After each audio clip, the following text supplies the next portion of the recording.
Son las 6:36 en Caracas, estamos de vuelta con más en Primera Página. Ahora revisamos en profundidad la actualidad internacional y los temas de interés. El presidente de Estados Unidos, Donald Trump, felicitó este lunes a su homólogo de Ecuador, Daniel Noboa, por su triunfo en las elecciones presidenciales de este domingo.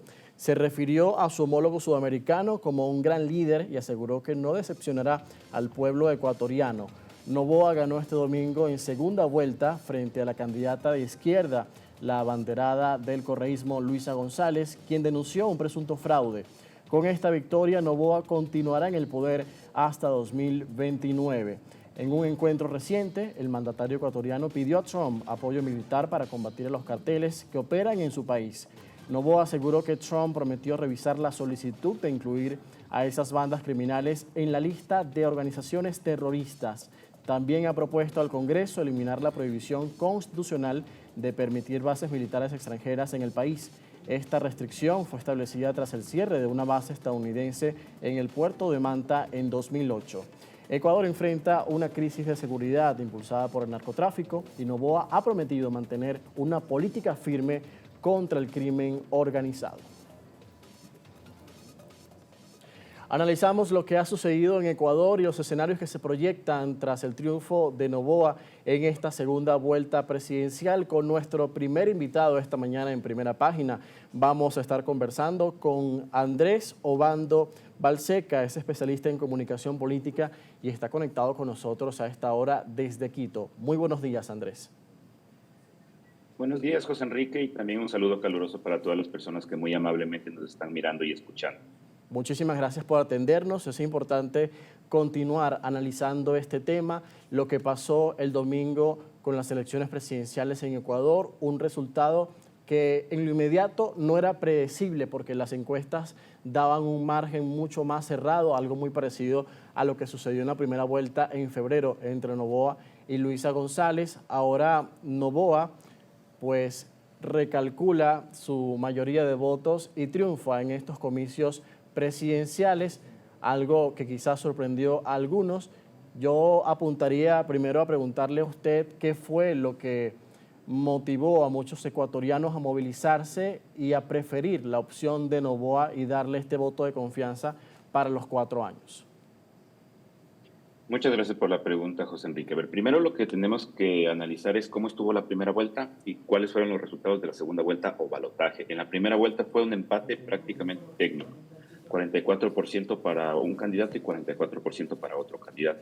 Eso quería decir que había al menos un 12% de los votos válidos que estaban disponibles para alguno de los dos candidatos. ¿Qué pasó aquí? En la segunda vuelta, según los datos que ya tenemos oficiales, Daniel Noboa habría aumentado a su base de votantes 11% y Luisa González habría aumentado una cuestión mínima de 0.3%. ¿Por qué? La campaña fue algo muy atípico aquí en el Ecuador. Fue una campaña muy personal, con golpes bajos, golpes hacia las familias de los dos candidatos. Eso ya daba pie o daba una demostración de la polarización que estamos viviendo aquí en el Ecuador. Y el punto definitorio tenía que ser algún mensaje que vaya por esa misma línea de la polarización y terminó siendo el mensaje de la dolarización o lo que hizo el encuadre del presidente y en su campaña, la desdolarización, que el mensaje principal para los indecisos era de miedo, de la revolución ciudadana va a desdolarizar al Ecuador. Ahora, este mensaje solo habría tenido sentido si es que de su contraparte había una concordancia. Esto en comunicación política lo sabemos muy bien. Una campaña puede dar un mensaje y si es que no hay una concordancia en la otra campaña o en la realidad en sí, no hay ese match para que el elector diga, ok, tiene razón. Aquí pasó exactamente lo mismo, porque mientras el presidente Daniel Noboa estaba hablando de desdolarización o las intenciones de desdolarización de la otra candidatura, de esa candidatura estaban hablando en contra de la dolarización. De hecho, el expresidente Rafael Correa, junto con Ricardo Patiño, un asambleísta electo para la nueva Asamblea Nacional, hicieron un programa en un medio internacional hablando de los puntos débiles de la dolarización.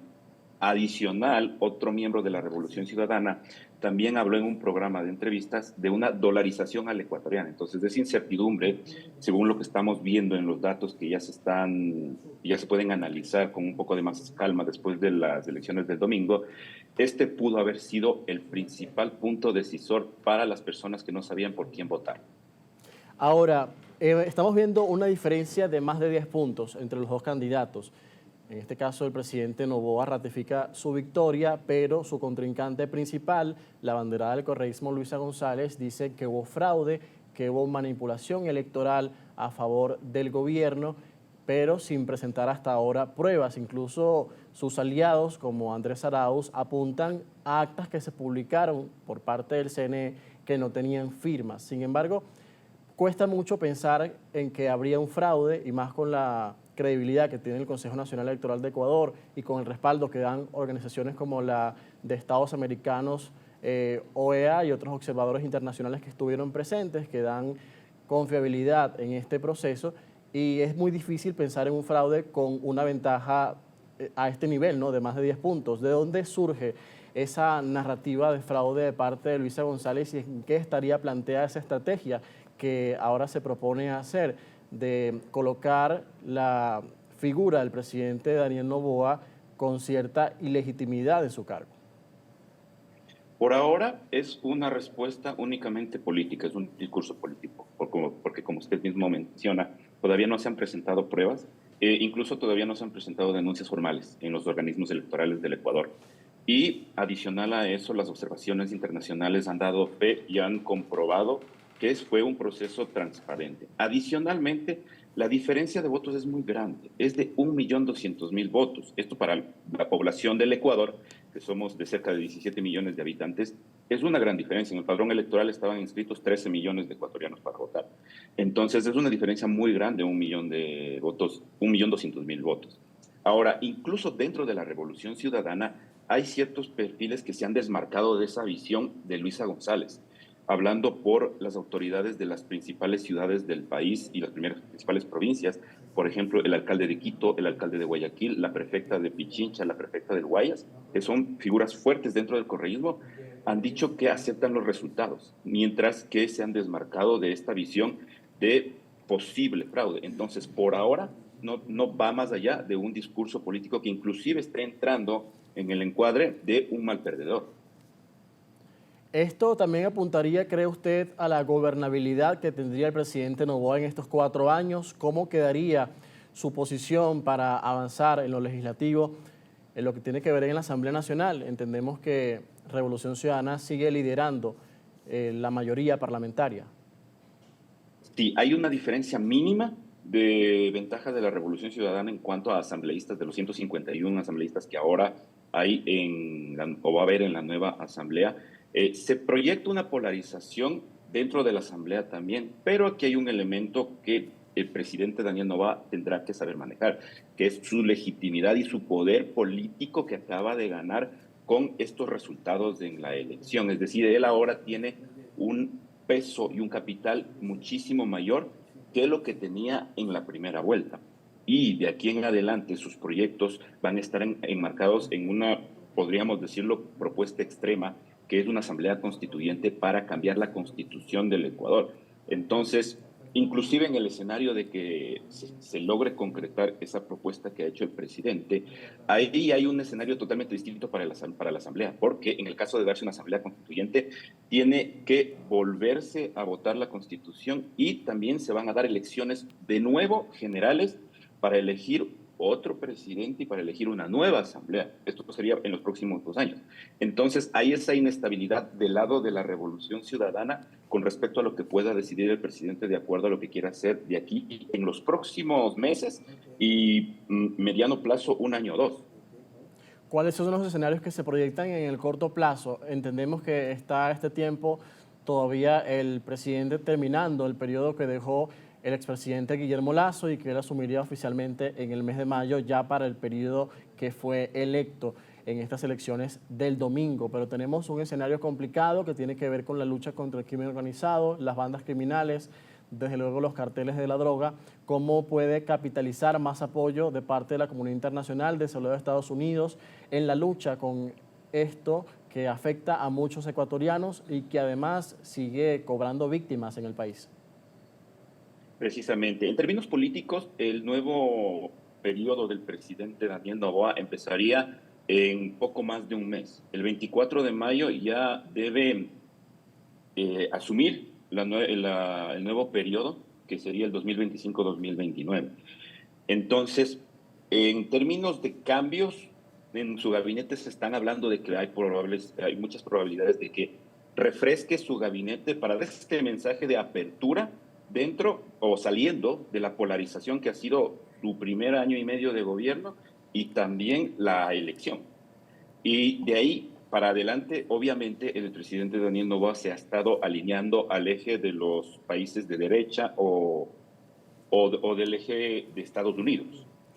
Hace poco estuvo con el presidente Donald Trump en una visita no oficial, en donde habría habido acercamientos para la cooperación en términos de seguridad en el Ecuador. Lo que usted mencionaba al inicio, en la introducción de la entrevista, de que también hay esa idea de plantear de que vuelvan o que se abra la posibilidad de que puedan países extranjeros tener bases extranjeras militares aquí en el Ecuador, que eso solo puede hacerse a través de una nueva constitución. Claro.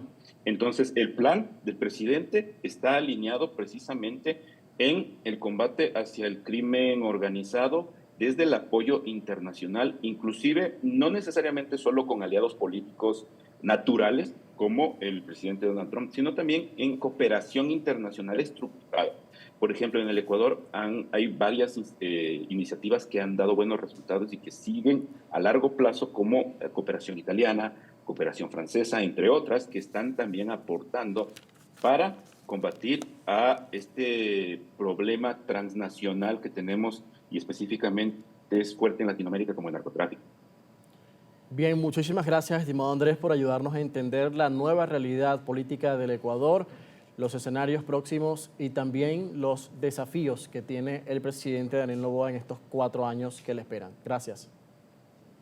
Gracias a usted y un buen día para todos. Igualmente para usted. Con nosotros, Andrés Obando Balseca, académico y especialista en comunicación política desde Quito. Son las 6:49 con la entrevista internacional del día. Vamos a la pausa y al regreso más actualidad en Primera Página.